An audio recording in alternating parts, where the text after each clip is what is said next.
Hello and welcome to another video. So today we are talking knives and knife safety, specifically knife safety when working with children.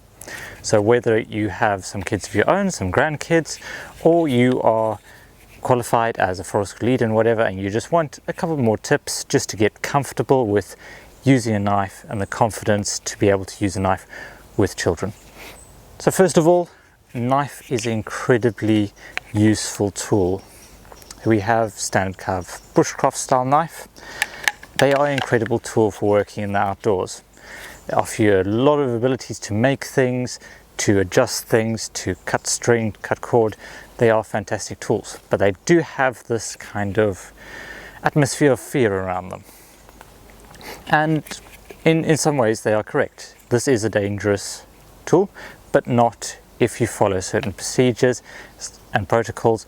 As long as you have certain things in mind when you're using them, they can actually be incredibly effective and safe tools to use. There are a number of advantages to learning to use a knife beyond the ability to make things, particularly for children. This feeds into gross motor skills, resilience, confidence, the sense of achievement, making something, the whole kinesthetic, I'm moving stuff with my hands, I am creating something, the kind of self-control that's required to use a knife safely, and just plain coolness factor of being able to do something with a knife in the outdoors and not fearing a useful tool. So if you're interested in learning more about how to use a knife safely, keep watching. I'll get right into it right after this.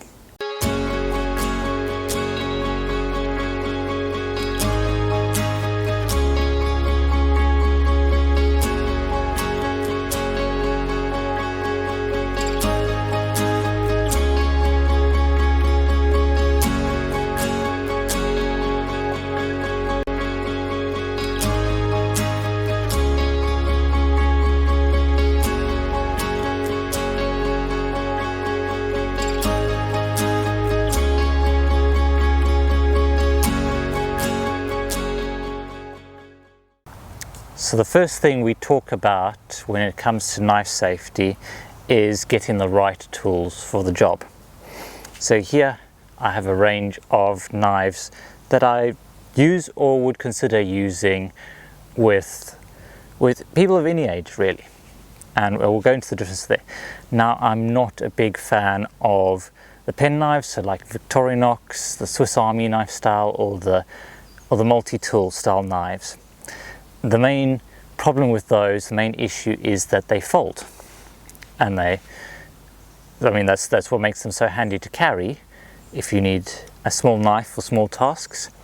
But the danger with the folding knife is that they can close, and I have had several injuries in the past where I've been using a folding knife and it has started to close onto my fingers and cut me.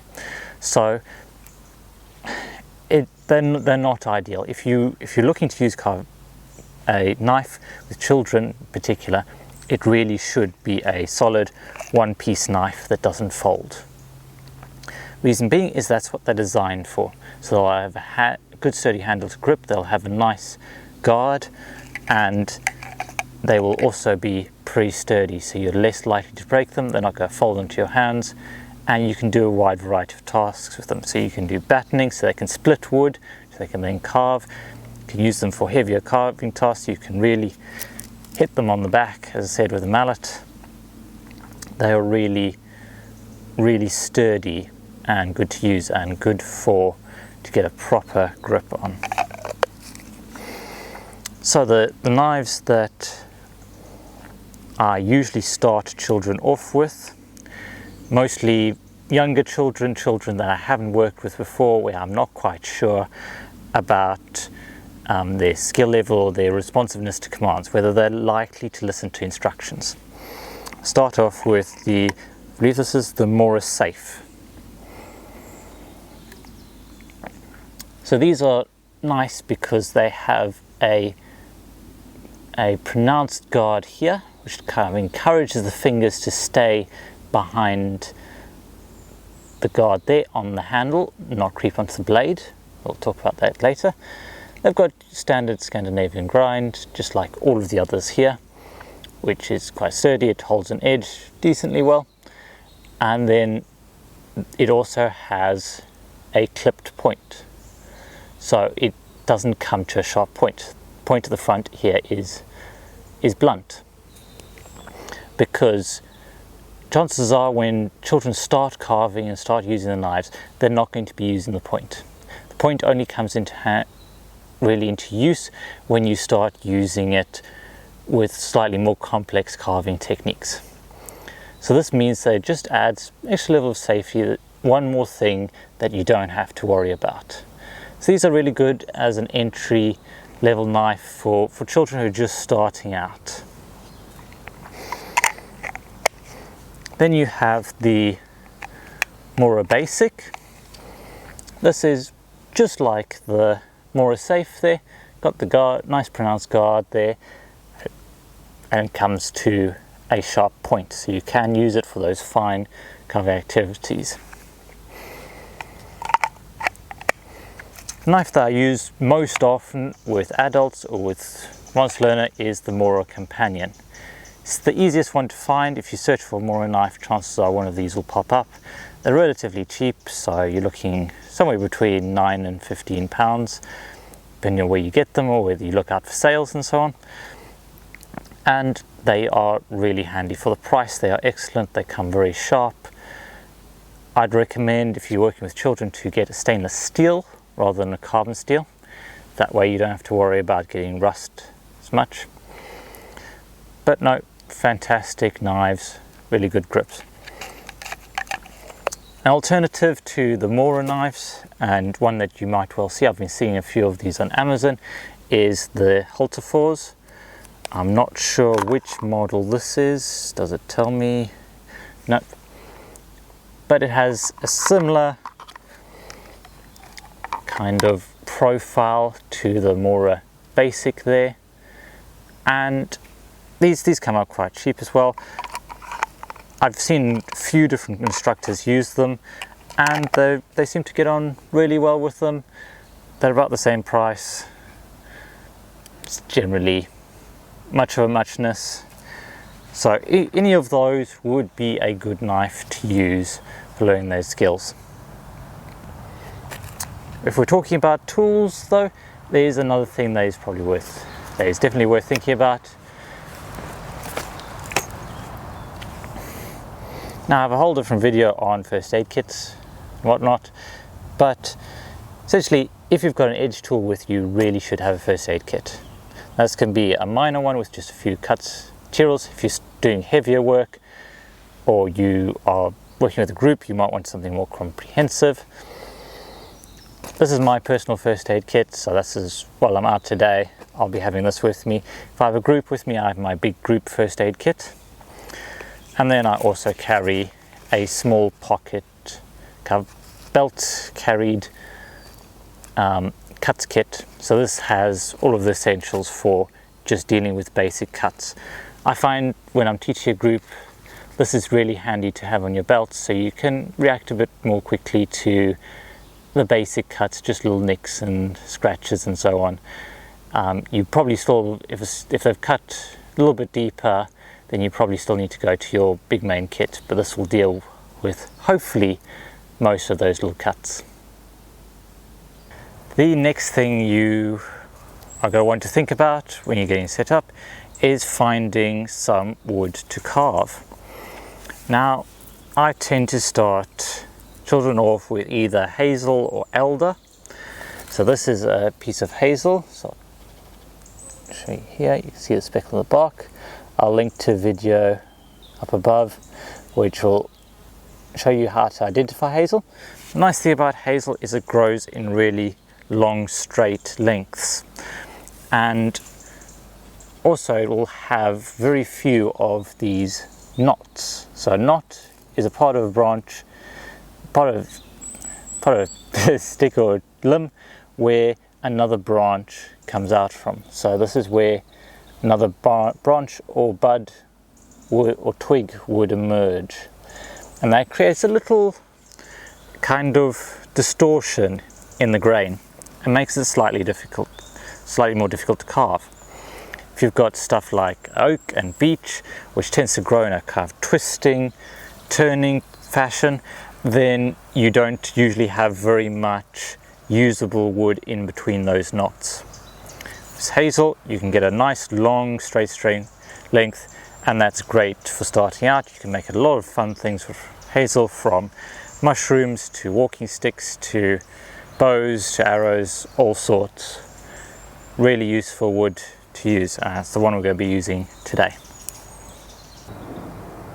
So just about every carving session that I do with virtually anyone starts out pretty much the same. So first thing I do is I'll hand out knives. Now all of my knives will usually have a little lanyard attached.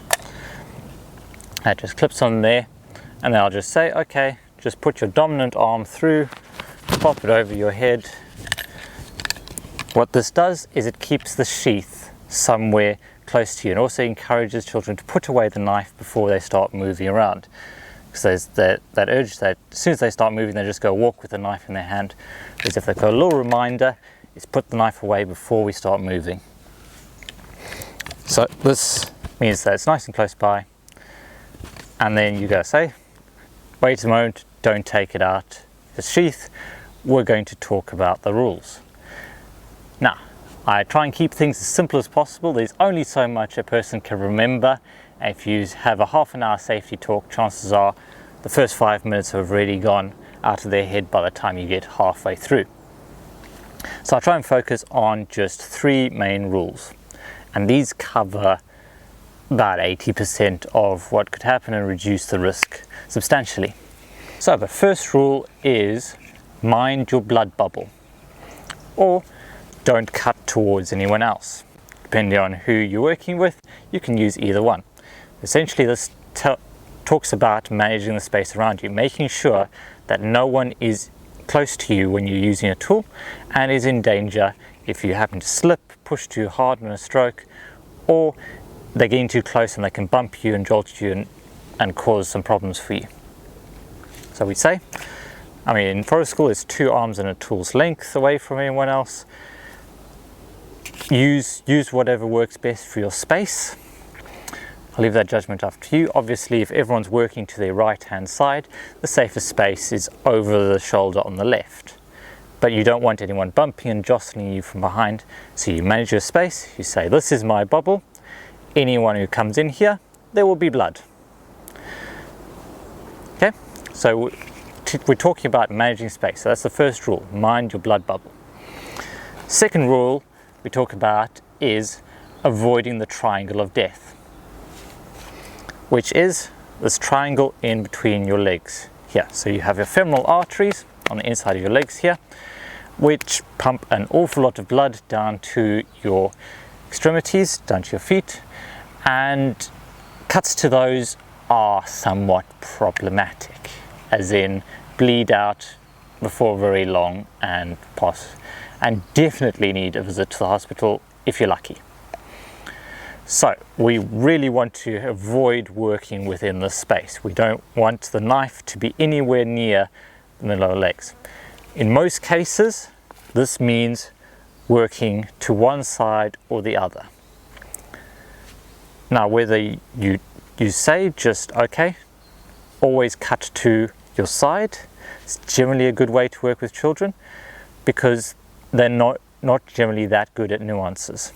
So we say cut to one side or the other. So encouraging to twist your body, move your knife over. That way the knife is always moving away from your legs. With adults, you can start talking about being above the triangle of death. So carving in this sort of space is not likely to cause you damage there, or moving forward off the front of our knees. This is where people tend to feel most comfortable, but when you're starting out, especially with children, this is a good one to be firm on and say, okay, no, I understand that feels comfortable, but I'd like you to move over into this space just until we make sure that you're comfortable and competent with it, and then we'll start different postures.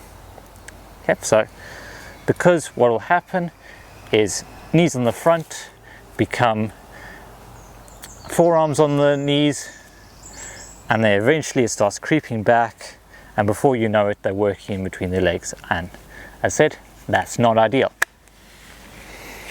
So we've got 2 rules so far: blood bubble, avoid the triangle of death. The third one is nice and easy: don't cut towards yourself. This one is a rule that will have exceptions later on, but when you're starting out, in general, the knife blade should always be moving away from your body parts. So that means that when I'm carving towards the side, I'm always moving that knife blade away from me, so the back of the knife is always pointing towards me. And that also means that where my hand is always going to be sitting behind the knife as the knife moves forward. It's really important to watch that they don't switch things around and start carving in this direction. It'll be really tempting if they hit a knot or a tough spot or a bit of bark that just won't come off. They'll be tempted to bring it back, so just watching for that, just that reminder: cut away from yourself, or you're always moving the knife away, whichever way you're holding it. The hand that's holding your piece of wood there will always be behind the knife blade.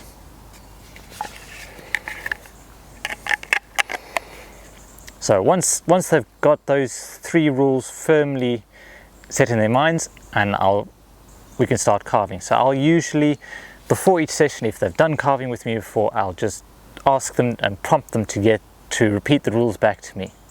I want them to show understanding, I want to show memory, I want them to show me that they are still thinking about these things. That they're not getting careless because they've used a knife before, oh, I know what I'm doing, all of that. You want to make sure that they are comfortable and competent and safe. So that means rehashing these rules as often as it needs to happen.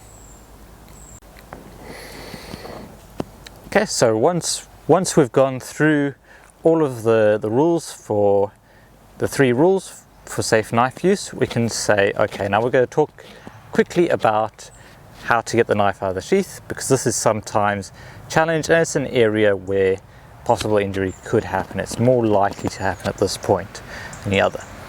Okay, so what we say is you go hold knife sheath well below the gap, because what you don't want is your fingers around this space here when the knife blade comes out. So you don't want a finger resting over there. As you pull the knife blade out, you lose half your fingers.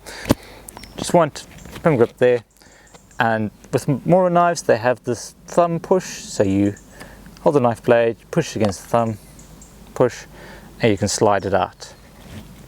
You can say, we go fold all of our fingers and thumb around the knife and hold it nice and steady, just like that. This gives a nice firm grip. Okay, one of the things you are going to see, this is just fact, I've seen it many times, is that children get occupied. They might shift as they're thinking more about their carving, they might shift their thumb on top of there and start losing control there.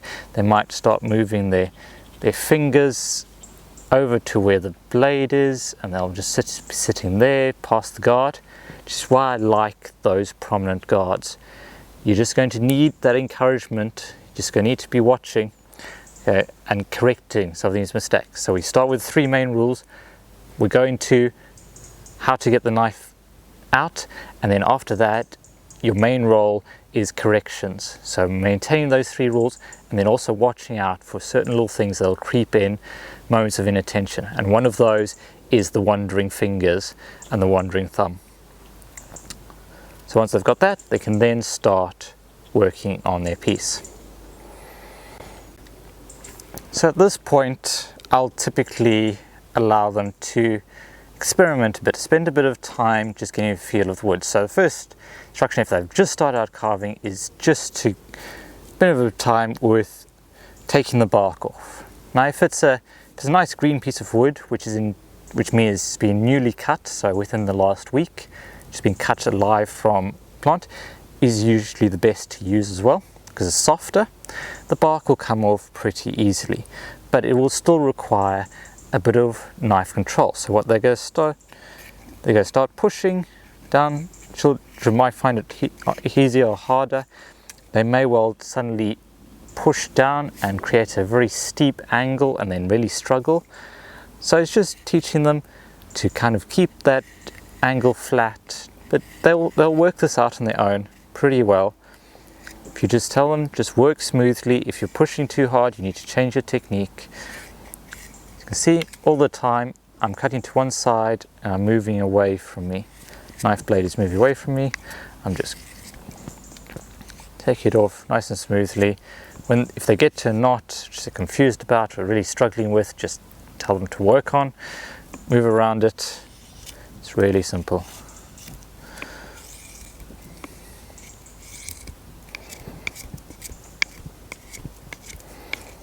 Yeah, and just like that, you can go, oh, there's a bit of green there, just have a go at that. As they start taking off more than the bark, they're going to have to push harder, they're going to have to use more of that strength. They may well want to start pushing to full arm's length, so using the shoulder more. They may want to hold the knife blade in place and then move the stick back. Just have an experiment. It depends on the age. And sometimes it's just a straight strength.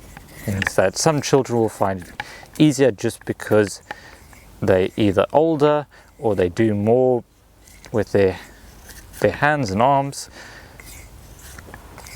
A girl that was a gymnast, so she had some really good upper body strength and coped a lot better than boys that were far younger. Far older, sorry. Okay, so just working on it. You'll sometimes need to remind them that better technique than using the point of the knife there is to bring the knife back and use the knife blade closest to the handle. That just gives you a bit more control and a bit more power. Once they're all happy with that, I mean, this is as far as some children will go in the first couple of sessions. If you're working with plenty of children or they're quite young, this will just be a great introduction. There's no need for potato peelers or anything else, just a knife, and they can have a go at taking all the bark off. So now they've got a skewer, they can toast marshmallows, whatever. He'll make some elder beads. There's all sorts they can do from that. With the slightly older children and children who are looking to do more advanced things, we can then start talking about something like the thumb push.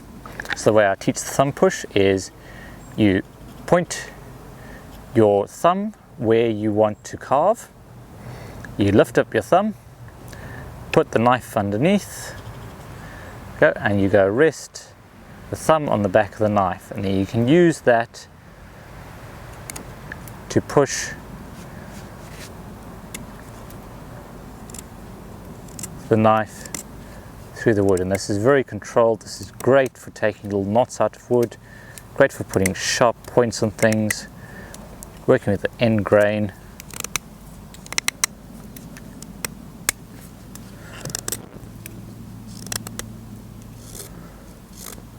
So I'm barely even moving this hand, the knife hand. It's the thumb doing all of the work, and I only have that travel.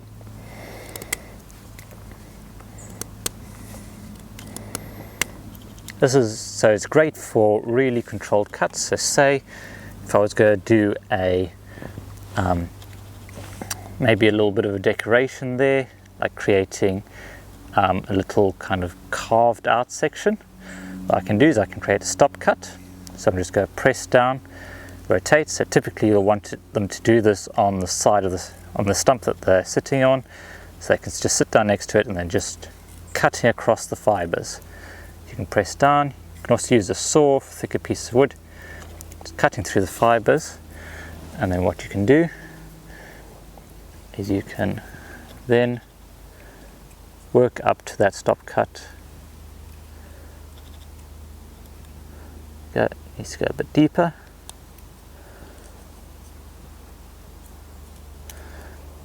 See, it just stops all of them splitting off all the way. Just go.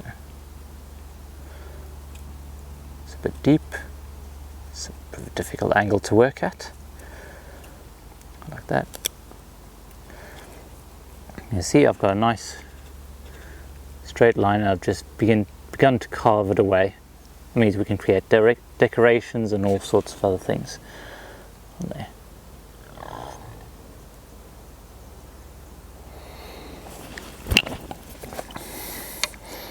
There you go, so that's the basic kind of push cut. Then you've got the thumb push, and with those two cuts you can get pretty far. This is probably as far as I'd take most children in the first couple of sessions. Get them to put a point on a stick, maybe get them to make a tent stake, so just put in a notch, chamfer the top so you can get a nice edge to it. It's just a variation of the thumb push there. As you can see, it's really easy to create some fundamental rules you can understand, and then, as I said, it's all correction. Another thing that you will see that's really common, that's probably worth mentioning, is that when they bring that knife back, if I just sit up here a bit more, they won't usually be watching the tip of that knife and the outside of their leg. So it's just worth mentioning that they probably should move, twist their body around a bit more, or work a bit further. Now they'll usually get to this point as well, and they'll be getting really close to their hand, and they'll go, oh, I just need to carve this bit, and then they'll immediately think about reversing it and bring it back towards their hand that way. Just encourage them to rotate the piece of wood rather. It means you can work from this end nice and smoothly.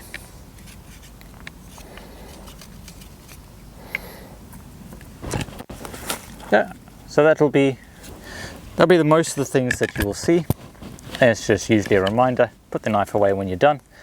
Don't swat any flies from your face while you're holding a knife. You'll see it, but most of the problems, the big issues, can be solved by just keeping those 3 rules firmly in place. So there we go. I hope that's given you a bit of confidence, a bit of grounding in terms of knife skills, so you feel more confident in being able to use them with children, because they really are an effective tool and they are reasonably safe. There will unfortunately sometimes be cuts. It's just our job as leaders or as parents or as guardians to make sure that they are not injuring themselves severely. Some injuries are part of the learning process, and there will likely be a few small cuts and nicks from moments of inattention, but it's all about spotting the warning signs, spotting when a child's about to reverse grip, or when they're just losing concentration. They're just a little too tired to be working with tools at that point, and it's knowing when to say, okay, let's have a break. I want you to just go have a wander, move around a bit. I can see you getting a bit frustrated here, or a little bit tired, so I just want you to wake up, and then we'll come back at it either later in the day or next session or next week, or we'll do something at a different point.